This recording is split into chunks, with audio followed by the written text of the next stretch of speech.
हमारे देश के लौह पुरुष कहे जाने वाले सरदार वल्लभ भाई पटेल की कल 150वीं जन्मतिथि थी।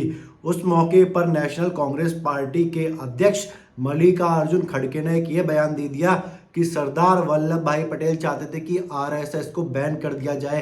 खैर, ये पहली बार ऐसा नहीं हुआ है कि कांग्रेस के किसी बड़े नेता या फिर अध्यक्ष ने आरएसएस के खिलाफ पूर्ण रूप से बैन करने की मांग की हो।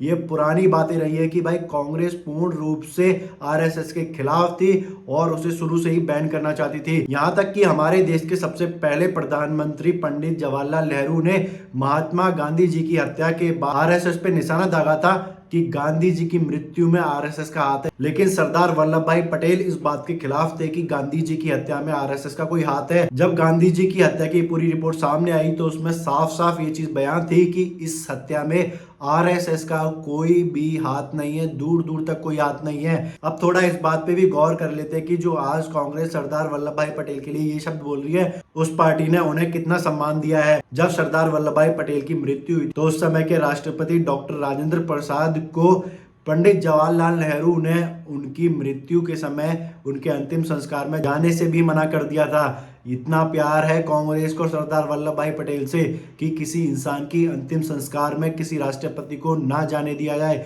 जो भी एक ऐसा इंसान जिसने पूरे भारत को एक करने के लिए अपनी जिंदगी बिता दी और उनकी मृत्यु के कई साल बाद तक भी आज भी कांग्रेस सरदार वल्लभ भाई पटेल को उनके कामों के लिए कोई भी क्रेडिट नहीं देती है। उनका क्रेडिट जाता है या तो सिर्फ महात्मा गांधी जी को या फिर पंडित जवाहरलाल नेहरू को। जो भी गांधी फैमिली के मेंबर हैं उन्हीं ने देश की आज़ादी के लिए लड़ाई लड़ी है और 70 साल में जो भी आज तक हमारे देश के लिए कुछ हुआ है, अच्छा बुरा नहीं, वो सब गांधी परिवार ने किया है। आप इस बात से कितना सहमत है कि सरदार वल्लभ भाई पटेल किसी समय पे आरएसएस की बैन की मांग करते रहे हों? प्लीज कमेंट बॉक्स में जरूर बताइएगा।